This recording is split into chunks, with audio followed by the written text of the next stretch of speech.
कोई तो सुने इसके अंदर यहाँ क्या चल रहा है, कोई तो रोको। यहाँ लोग मारे जा रहे हैं, कोई सुनने वाला हो तो सुनो। भले आप हमारे को अच्छी बातें, आपसे अच्छा स्पीच मैं दे सकता हूँ एसपी साहब, ये मैं कह सकता हूँ कि आपसे अच्छा दे सकता हूँ, और आपने जो कहा है उससे बेटर बाकी मैं बोल सकता हूँ। वस्तु स्थिति ये नहीं है, इन गुंडों का आतंक है यहाँ पे। इस तरह से खुला वहां पर कितने लोग बैठे, कम से कम 200 लोग एक जगह बैठे, सबके पास हथियार है। क्यों? किसी को भी मारने का किसने राइट दिया, मुझे इसका बताइए। आप बातें मीठी करो, हम उसको स्वीकार नहीं करेंगे आपकी। नहीं, ये आप जो वहां पर जो एजेंसी कर रही है वो कर नहीं पा रही है, और एक तो रेटें इतनी बड़ी है जिसकी वजह से काम में मतलब लूट मची है। और दूसरी चीज एक और है इसमें कि जो बजरी का ठेकेदार है उसके जो गुंडे पाले हुए हैं वो सड़कों के ऊपर खुले आम लोगों के साथ में मारपीट कर रहे हैं। पुलिस प्रशासन के यहाँ पर बैठे अधिकारी, मैं उनसे कहना चाहता हूँ कि आप उनके खिलाफ एक्शन लें। ये किसी को राइट नहीं है कि किसी को जाकर सड़क के ऊपर मार सके। अगर ये अधिकार किसी ने दिया है तो आप मुझे बता दीजिए सदन में कि कोई भी प्राइवेट व्यक्ति किसी को भी मार सकता है, या पुलिस का कर्मी भी किसी को मार सकता है। ये कैसे मार देते हैं और जान तक ले लेते हैं, और उसको एक्सीडेंट का रूप बता देते हैं, एक्सीडेंट करके एक्सीडेंट मार गया। और ऐसी 6 से 7 घटनाएं यहाँ पर बाड़मेर जिले को हो चुकी है।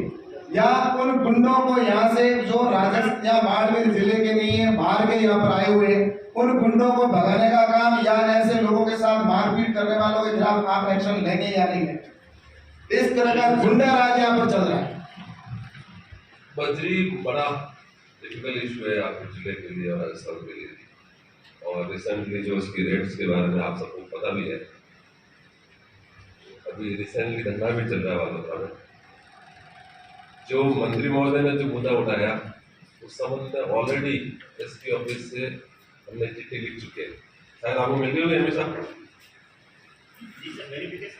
हाँ, हमने इनसे रिपोर्ट मांगी है कि आपकी क्या प्रक्रिया है, नाका लगाने की क्या प्रक्रिया है, नाका कहाँ लगा सकते हैं, उसमें कितने लोग लगेंगे, क्या लगेंगे, इनसे हमने सूचना मांगी है। सूचना आप हमें अवेलेबल करा लीजिए, तो उसके अनुसार हम वेरिफिकेशन करा लेंगे। और जहाँ तक इंडिविजुअल केस की बात है, पुलिस मेरिट पे कार्रवाई करेगी, चाहे अवैध बजरी खनन करने वाले हो या रॉयल्टी कर्मचारी जो बदमाशी कर रहे हो, कानून सबके साथ समान रूप से काम करेगा। इंडिविजुअल केस जो अभी मंत्री महोदय ने पॉइंट आउट किया है जिसमें डेथ हुई है, उसमें भी पुलिस मेरिट पे कार्रवाई करती है। और मैं आपको विश्वास दिलाता हूँ, बाड़मेर पुलिस ऑलवेज आपके साथ है, मेरिट पे कार्रवाई करती है। हमारे को किसी का कोई इन्फ्लुएंस नहीं है, वी डिसाइड ऑन मेरिट्स। अभी धरना प्रदर्शन के बाद में काफी रेट्स में भी डिस्कशन हुआ है, रेट्स डाउन हुई है। आपके मार्फत मैं ये सबको बताना चाहूँगा कि कोई भी बदमाशी करेगा, वी कैन नॉट टॉलरेट। कोई बदमाशी फायरिंग चाहे रॉयल्टी वाला करे चाहे अवैध बजरी वाला करे, हम इस पर सख्त कार्रवाई करेंगे और आगामी कुछ दिनों में आपको उसकी सख्त कार्रवाई देखने को मिलेगी। ऐसा मैं बाड़मेर पुलिस की तरफ से आपको विश्वास दिलाता हूँ। धन्यवाद। आप मुझे ये बताएं, बजरी का विषय नंबर 1 तो इसमें रेट का होनी चाहिए, सर्वसम्मति से प्रस्ताव पास है। ये तो इस तरह से लूट है, इतनी ज्यादा रेट है कि आम आदमी अपना मकान बनाने से भी वंचित रह रहा है। वो इतना परेशान है कि बजरी की रेट अलग है, सीमेंट की रेट को माने तो बराबर जाता है उसका, इसलिए बजरी की उल्टा ज्यादा जा रही है। इसलिए इसको रेट को हर हाल में कम किया जाए, नंबर 1। और नंबर 2, जो ये इनके रॉयल्टी के अंदर जो लड़के रहते हैं, इसके जो क्या ठेकेदार के, वो एक ही मकान में रह रहे हैं, कहीं नहीं रह रहे हैं, और उनके आसपास लड़कों का उनका आतंक है। जहाँ रहते वहां पर उनके पास सबके पास हथियार है। सड़क के ऊपर जो भी गाड़ी लेके जाता है उसके पीछे भागते हैं, और कोई दोषी है ना दोषी है उनको किसने अधिकार दिया? ये चीज अगर आपके पास लिखित है उनके पास है कि वो किसी के ऊपर गाड़ी चढ़ा सकते हैं या किसी के ऊपर किसी के हमला कर सकते हैं, वो एक जगह बैठकर गैंग की तरह जा सकते हैं, तो ये क्यों कर रहे हैं? ऐसा आपने उनके ऊपर कोई कभी एक्शन लिया क्या? मुझे इसका चाहिए। हमने वो जो वहां पर रहते हैं, इन्होंने इस तरह से किसी के पीछे भागते हैं जिसकी वजह से कई बार एक्सीडेंट भी होते हैं।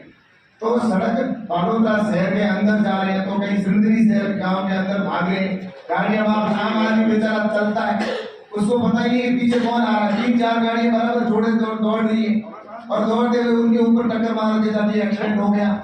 अरे तो ये क्या है आखिर? कोई तो सुने इसके अंदर यहाँ क्या चल रहा है, कोई तो रोको यार। लोग मारे जा रहे हैं, कोई सुनने वाला हो तो सुनो। भले आप हमारे को अच्छी बातें, आपसे अच्छा स्पीच मैं दे सकता हूँ एसपी साहब, ये मैं कह सकता हूँ कि आपसे अच्छा दे सकता हूँ, और आपने जो कहा उससे बेटर बाकी मैं बोल सकता हूँ। वस्तु स्थिति ये नहीं है, इन गुंडों का हाथ रखे यहाँ पे। इस तरह से खुला वहां पर कितने लोग बैठे, कम से कम 200 लोग एक जगह बैठे, सबके पास हथियार है। क्यों?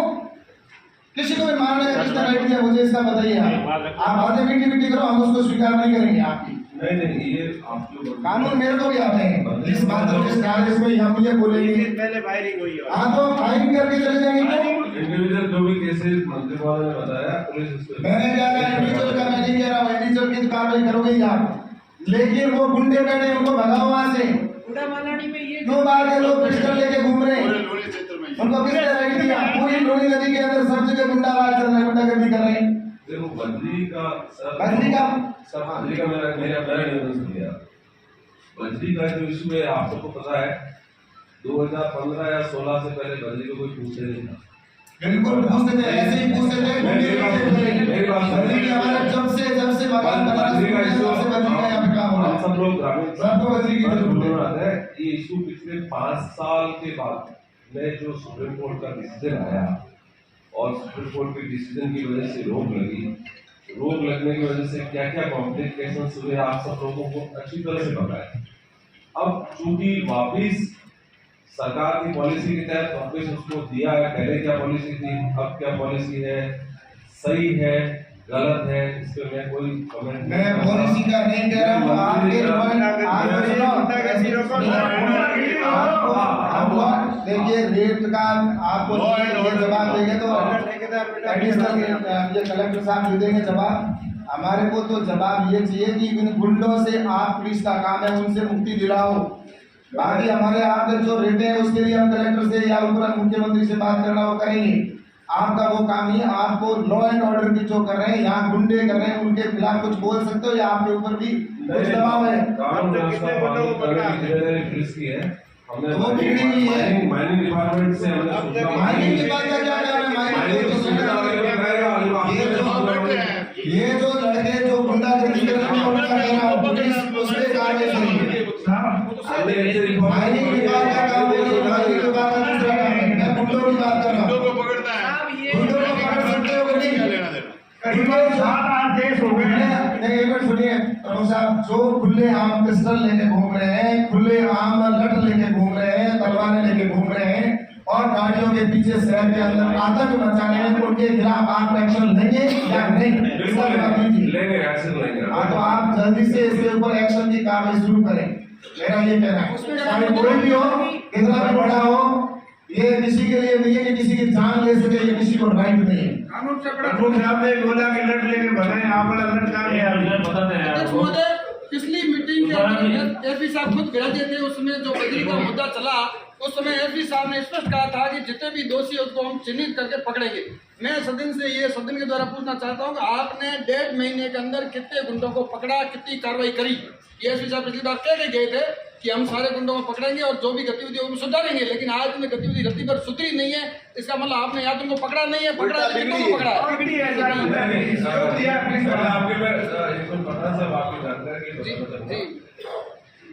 सारे लोग चिन्हित हैं, बिल्कुल सूची बनी हुई है।